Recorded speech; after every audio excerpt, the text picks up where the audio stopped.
안녕하십니까. 좀 오랜만에 뵙겠습니다. 이번 주제는 우리가 이제 와인을 마시다 보면 병이나 잔 뒤에 남는 찌꺼기 있지 않습니까? 거기에 대해서 보통 이렇게 와인 마시다 보면 이건 좀 많이 있는 편인데요. 마지막 잔에는 이렇게 찌꺼기가 남는 것들이 많습니다.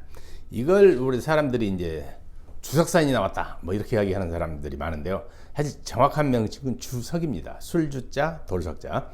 그러니까 술에서 생기는 돌이다. 그래서 이제 우리가 주석이라고 이렇게 부르는 겁니다.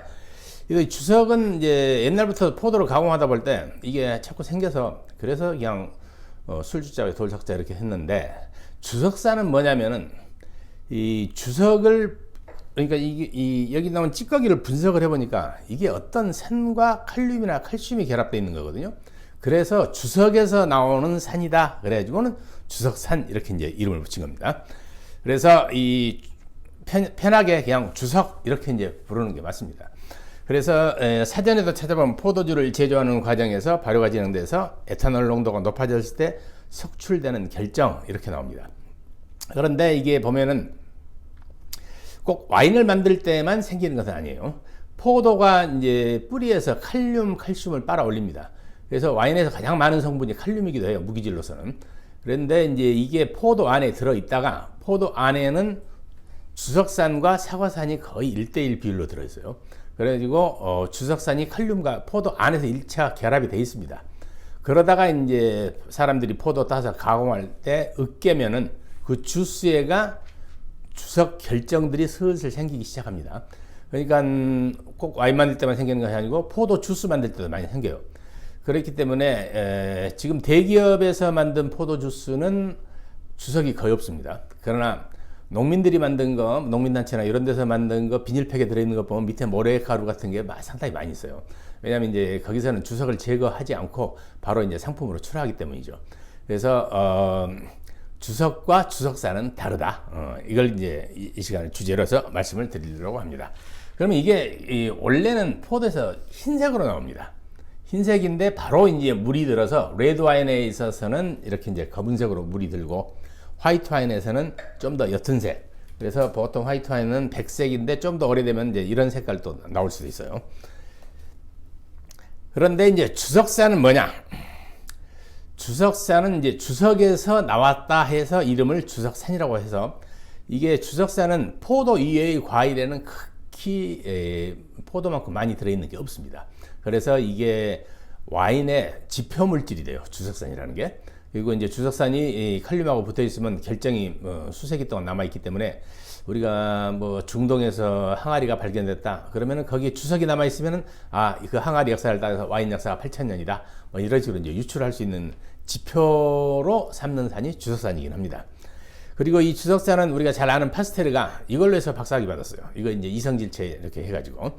그리고 물에 잘 녹습니다. 이건 물에 잘 안 녹아요. 이걸 우리가 이제 뭐 여러분들도 아마 해보셨을 텐데, 물에 녹을까 이렇게 해보면은 물에 안 녹고 그대로 있습니다. 그래서 이것은 물에 전혀 녹질 않는 상태고, 주석산이라고 이게 지금 시약이 있어요. 이것은 물에 잘 녹습니다.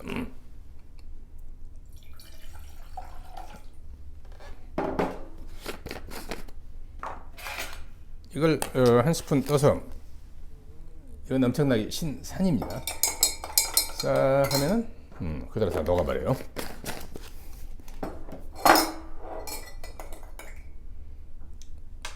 그래서 이렇게 깨끗하게 주석산은 녹지만 주석은 안 녹는다.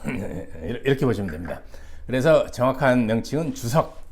그리고 이제 좀 아는 사람은 주석산염 뭐 이 말이 맞긴 맞아요. 그런데 이제 말이 너무 복잡하니까 주석이다 이렇게 하는 게 이제 맞습니다. 근데 이 주석이 또 재밌는 게, 이제 이걸 사실은 와인 만드는 사람 입장에서는 주석을 제거해서 병에다 담는 게 원칙이죠. 그런데 100% 제거는 안 됩니다. 그리고 온도를 낮게 보관하거나 알코올 농도가 높을수록 이게 이제 생기기 때문에, 이걸 와이너리에서는 와인을 다 만든 다음에 숙성 다 시키고 영하의 온도에다가 며칠 동안 놔둡니다. 왜냐하면 온도가 낮을수록 주석이 잘 생겨요. 그래서 탱크에다 넣어서 영하 한 5도 정도로 맞춰버립니다. 그래가지고는 몇 주 정도 둬요. 그럼 주석이 가라앉을 거 아니에요? 주석이 가라앉으면 위에 있는 맑은 액만 병에다 담으면 됩니다. 요거해서. 그래서 냉동 처리를 하는데 이걸 우리가 이제 냉동 안정법이라고 해서 영어로는 이제 cold stabilization 이렇게 이야기를 합니다. 그러면 이제 와인의 어는 점을 계산을 해야 되는데 와인 어는 점은 대략적으로 알코올 농도 나누기 2 하면 돼요. 그러니까 알코올 농도가 12도면 영하 6도에서 얼고 14도면 영하 7도에서 얼고 그러니까 알코올 농도가 높으면 높을수록 어는 점이 낮아지죠. 그래서 내가 만든 와인이 알코올 농도가 14도다. 그러면 영하 7도에서 얼죠.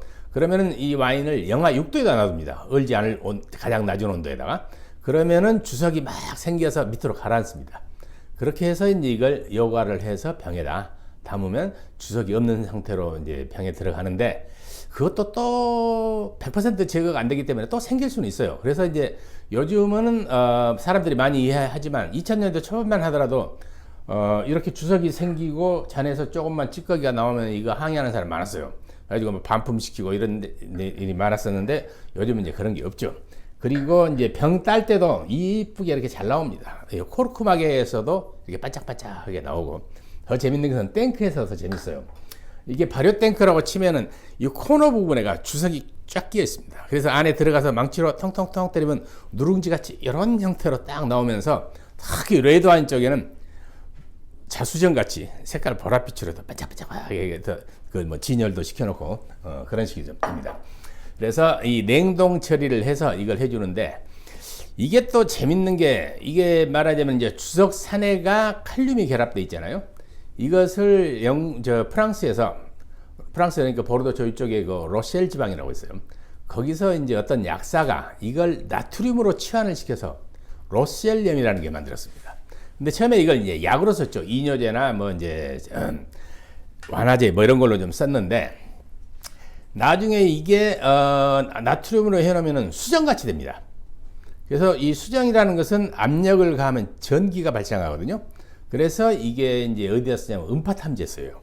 그래서 2차 대전에 독일이 이걸 가지고 이제 잠수함을 미리 오는 것을 안다든지 어뢰를 오는 것을 안다든지 그렇게 해가지고 무기로 사용을 했는데 말하자면 비싼 수정보다는 와인 만들고 나면 찌꺼기 이걸 가지고 음파 탐지기를 만들었던 거죠.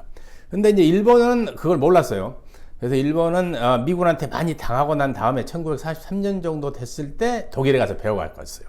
그래가지고는 이걸 이제 만드는 방법을 알았죠. 그래서 일본은 전시 상황에서도 와인을 막 생산을 장려했습니다.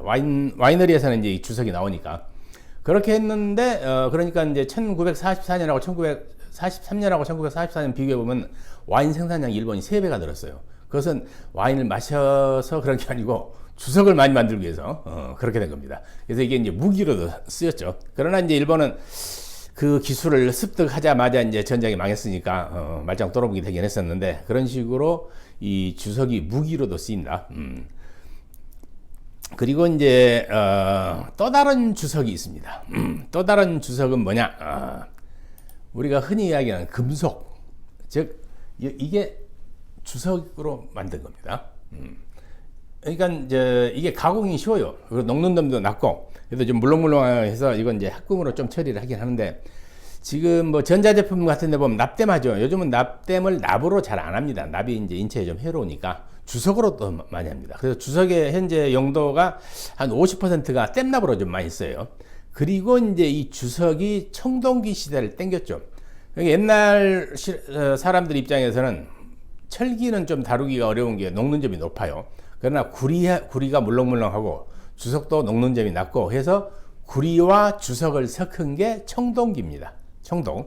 그래서 우리가 이제 청동기 시대 이렇게 이야기하는 것이 바로 그겁니다. 그러면은 이제 무기나 농기구 이런 것을 갖다 이제 만들 수가 있는 거죠. 그래서 로마가 영국까지 옛날 점령한 이유도 사실은 주석 때문입니다. 그때는 영국에서 주석이 많이 났었어요. 그래서 이제 구리하고 주석을 섞어서 청동기 시대 이렇게 해가지고 일상생활에 유용하게 청동을 사용한 적이 있었죠. 그리고는 이제 요즘 와서는 통조림 깡통 있죠? 통조림 깡통도 철에다가 주석을 코팅한 겁니다. 도금한다고 그러죠. 그리고 캡슐 와인 병 위에 씌우는 거 이것도 주석으로 만든 게 많아요. PVC도 만들고 다른 옛날에 알루미늄도 만들긴 해요. 근데 이제 대부분은 주석으로 하는데 옛날에는 납으로 많이 했었어요. 근데 이제 납이 이게 이제 식품인데 먹을 게 해롭다 해가지고는 이제 주석으로 많이 바꿨죠. 그래서 이 주석의 용도도 이렇게 상당히 다양합니다. 그래서 주석과 주석사는 다르다. 그리고 주석은 술에서 생긴 돌이 있고 금속으로서의 주석이 또 따로 있다. 이렇게 이제 구분만 하시면 되겠습니다. 그리고 주석을 제거해서 병에다 넣는 게 원칙이고, 그러나 99% 제거가 안 되기 때문에 반병을 우리가 남겨서 냉장고에 보관하면은 조금씩 더 생길 때가 많아요. 그건 왜냐하면 온도가 낮을수록 많이 생기기 때문에. 그래서 이제 요즘은 소비자들이 주석 생기는 것에 다 이해를 하기 때문에 별로 그렇게 사고가 없었습니다만은 옛날에는 그게 클레임의 원인이 됐었다. 이제 이렇게만 여러분들 알아두시면 되겠습니다. 이상입니다. 감사합니다.